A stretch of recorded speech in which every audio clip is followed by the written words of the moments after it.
नमस्कार साथियों, उम्मीद करती हूँ आप सब बढ़िया होंगे और अपनी पढ़ाई को अच्छे तरीके से कर रहे होंगे। तो इसके पहले जो भी क्लासेस हुई हैं, उम्मीद करती हूँ आप लोगों ने उसे अच्छे तरीके से रिवीजन कर लिया होगा। क्योंकि वो ऐसे क्वेश्चन हैं जो एग्जाम्स में बार-बार पूछे जाते हैं और अगर आप लोगों ने उसे कंप्लीट किया है, तो आपका इससे बाहर जियोग्राफी का कोई भी क्वेश्चन नहीं जाएगा। जियोग्राफी के जितने भी क्वेश्चन आएँगे, इससे बाहर कोई रहेगा नहीं। तो इसको बढ़िया से पढ़ पढ़ लिया कीजिए, रिवीजन कर लिया कीजिए, ठीक है? चलिए, तो आज हम लोग पढ़ेंगे Indian hydrology, climate and river systems, ठीक है? यानी भारतीय जल विज्ञान, जलवायु और नदी प्रणाली से रिलेटेड क्वेश्चन को करेंगे, ठीक है? चलिए शुरू करते हैं। इसको थोड़ा ज़ूम कर लेते हैं, जिससे बढ़िया-बढ़िया से दिखे, है ना भैया? हुँ, तो पहला क्वेश्चन है इसमें, भारत की जलवायु किस प्रकार की है? भारत की जलवायु किस प्रकार की है? तो उष्णकटिबंधीय मानसूनी जलवायु है। कैसी जलवायु है भैया भारत की? तो उष्णकटिबंधीय मानसूनी जलवायु है, ठीक है? मानसून शब्द की उत्पत्ति किस भाषा से हुई है? मान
तो ओ हो जाता है भैया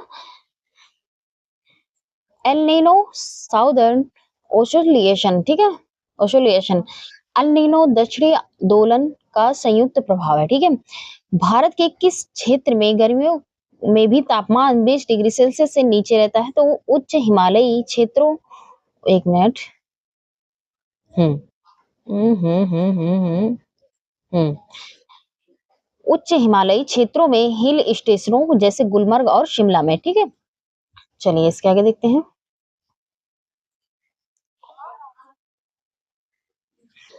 वाकर सर्कुलेशन का संबंध किससे है? तो ये प्रशांत महासागर के ऊपर हवाओं के चक्र से जो मानसून को प्रभावित करता है, ठीक है। भारत के किन क्षेत्रों में लौटते मानसून से बाढ़ आती है? तो वो चेन्नई और तटीय तमिलनाडु, इसमें चेन्नई और तटीय तमिलनाडु में आती है। पश्चिमी विक्षोभ भारत में किस महासागर से नमी उठाते हैं? तो वो भूमध्य सागर और कैस्पियन सागर से उठाते हैं, ठीक है। इसके आगे है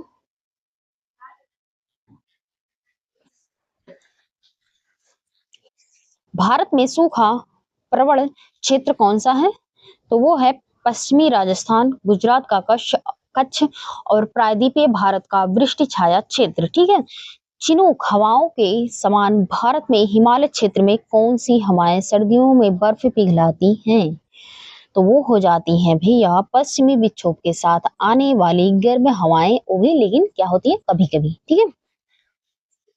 इसके आगे है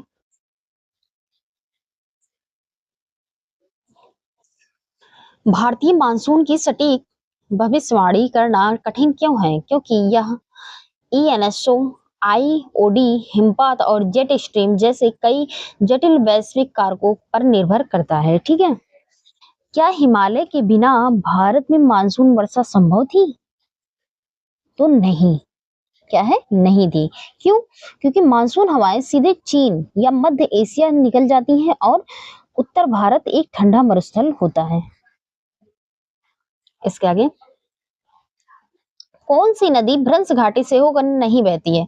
तो नर्मदा, ताप्ती, दामोदर या गोदावरी। तो इन चारों में से गोदावरी नहीं बहती है, ठीक है, भ्रंश घाटी से होकर।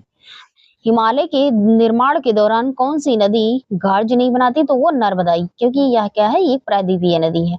दक्षिण भारत की सबसे ऊंची चोटी अनाईमुड़ी किस राज्य में है? तो केरल में है। मानसून से भारी वर्षा प्राप्त भी करती है, ठीक है। चेरापूंजी का स्थानीय नाम क्या है? तो सोहरा है। क्या है? सोहरा। भारत के किस राज्य में सर्वाधिक वन आवरण है जो वर्षा को आकर्षित करता है? तो वो है मिजोरम। क्षेत्र के हिसाब से सर्वाधिक वन कहाँ पाया जाता है? तो मध्य प्रदेश में पाया जाता है। राष्ट्रीय नदी संरक्षण योजना कब शुरुआत की गई थी? तो 1995 में। कब की गई थी? 1995 में। नमामि गंगे योजना का शुभारंभ कब हुआ था? तो 2014 में हुआ था भैया। नमामि गंगे योजना का शुभारंभ कब हुआ? तो 2014 में हुआ। गंगा नदी को राष्ट्रीय नदी का दर्जा कब मिला? तो 2008 में मिला। कब मिला भैया? 2008 में मिला, ठीक है। राष्ट्रीय गंगा नदी बेसिन प्राधिकरण का अध्यक्ष कौन होता है? तो प्रधानमंत्री जी होते हैं। कौन होते हैं? प्रधानमंत्री। भारत का सबसे लंबा सड़क पुल भूपेन हजारिका सेतु ढोला सदिया किस नदी पर है? तो ये लोहित नदी पर है। भूपेन हजारिका सेतु किस नदी पर है? तो ये लोहित नदी पर है। ये ब्रह्मपुत्र की सहायक नदी है, लोहित नदी, ठीक है। महात्मा गांधी सेतु किस नदी पर है? तो ये गंगा नदी पर है, पटना और बिहार में, ठीक है। पटना के बिहार में, बिहार के पटना में, सॉरी, बिहार के पटना में। बोगीबील ब्रिज सबसे लंबा रेल सह सड़क पुल किस नदी पर है? तो ये ब्रह्मपुत्र यानी असम में है, ठीक है। सलाल प्रोजेक्ट के कारण किन दो देशों में विवाद रहा? तो वो है भारत और पाकिस्तान। इसके भारत और पाकिस्तान के, ठीक है। बगलिहार बांध किस नदी पर है? तो चिनाब नदी पर। किस पे? चिनाब नदी पर। नीबू बजागो जल पर विद्युत परियोजना किस नदी पर है? तो ये सिंधु नदी पर हो जाता है, लद्दाख में। चुटक जल परियोजना किस नदी पर है? तो ये सुरु नदी पर हो जाती है, करगिल में। तुलबुल नेविगेशन प्रोजेक्ट किस झील के मुहाने पर है? तो ये बुलर झील के मुहाने पर है। किस पे? बुलर झील के मुहाने पर हो जाता है। हुबली शहर किस नदी के किनारे है? तो ये कर्नाटक में है, जबकि हुगली नदी पश्चिम बंगाल में है। हम्म। हुगली नदी कहाँ है? तो ये पश्चिम बंगाल में हो जाता है भैया, ठीक है। और शहर कहाँ है? तो कर्नाटक में है, ठीक है। महानदी पर उड़ीसा में हीराकुंड के अलावा कौन सा बांध है? तो टिकरापारा और नाराजबाद। कौन सा है? नाराजबाद। मयूराक्षी परियोजना किस राज्य में है? तो पश्चिम बंगाल में। कहाँ है भैया? तो पश्चिम बंगाल में है, ठीक है। कोसी परियोजना किन दो देशों की संयुक्त परियोजना है? तो भारत और नेपाल की। किसकी है? भारत और नेपाल की। गंडक परियोजना से किन राज्यों को लाभ होता है? तो यूपी और बिहार तथा नेपाल को भी होता है। चंबल घाटी परियोजना में से कौन से राज्य शामिल है? तो राज्य और मध्य प्रदेश। कौन सी है? राज्य और मध्य प्रदेश। टिहरी बांध किस भूकंपीय जोन में आता है? तो जोन बी में आता है। अति संवेदनशील होता है, ठीक है भैया। भारत में वर्षा जल संचयन किस राज्य में हर घर के लिए अनिवार्य है? तो वो है भैया तमिलनाडु। कौन है भैया? Tamil Nadu. Water man of India यानी जल पुरुष किसे कहा जाता है? तो राजेंद्र सिंह। राजेंद्र सिंह को क्या कहा जाता है? Water man of India. Rajendra Singh की संस्था का क्या नाम है? तो वो है तरुण भारत संघ। क्या है? तरुण भारत संघ, ठीक है।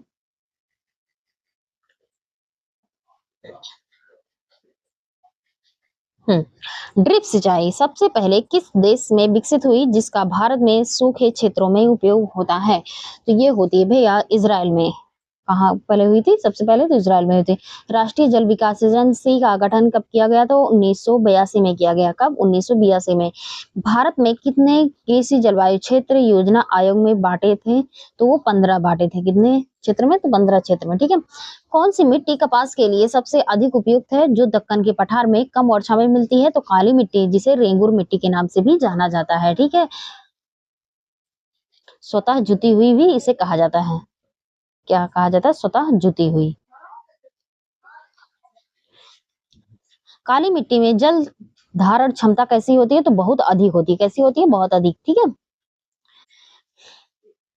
लेटराइट मिट्टी का निर्माण भारी वर्षा वाले क्षेत्रों में किस प्रक्रिया से होता है? तो निच्छालन। किससे होता है? निच्छालन, लीचिंग से होता है, ठीक है। भारत में सबसे ज्यादा किस प्रकार की मिट्टी पाई जाती है? तो जलोढ़ मिट्टी पाई जाती है। नदियों द्वारा लाई गई है। किसके द्वारा? नदियों के द्वारा लाई गई है, ठीक है भैया। इसके आगे है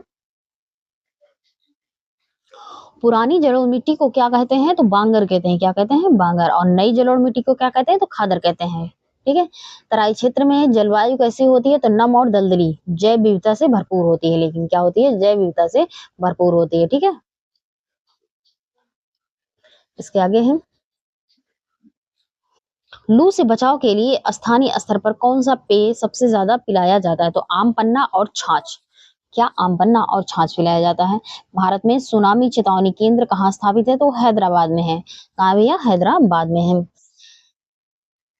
2004 में भयंकर सुनामी किस तारीख को आई थी? तो 26 दिसंबर 2004 को। भारत में सर्वाधिक चक्रवात यानी तूफान किस महीने में आता है? तो अक्टूबर और नवंबर में आता है, ठीक है। तितली यानी फानी अम्फान क्या है? तो ये बंगाल में आए हुए अविनाशी चक्रवात के नाम है, ठीक है। भारत अरब सॉरी अरब सागर में आने वाले चक्रवातों का नामकरण कौन तय करता है? तो हिंद महासागर क्षेत्र के 13 देश जो WMO की गाइडलाइंस पर आते हैं, ठीक है। ताउते चक्रवात किस सागर में आया था? तो ये अरब सागर में आया था। 2021 में आया था, ठीक है। ओखी चक्रवात ने मुख्य रूप से किसे प्रभावित किया था? तो केरल और तमिलनाडु के तट को। 2017 में आया था, ठीक है भैया। कब आया था? 2017 में आया था। इसके आगे है कोसी नदी को बिहार का शोक और असम का शोक क्यों कहते हैं? तो किसे कहते हैं? तो वो ब्रह्मपुत्र नदी को कहते हैं, ठीक है। शोक की नदियां मुख्य रूप से क्या कारण बनती हैं? शोक नदियां मुख्य रूप से क्या कारण बनती हैं? तो ये अचानक बाढ़ और मार्ग परिवर्तन के कारण इन्हें शोक नदियां कहा जाता है, ठीक है। गोकुड़ झील का निर्माण नदियां किस अवस्था में करती हैं? तो मैदानी अवस्था में, विसर्प या मेंढर बनाने बनने के कारण, ठीक है।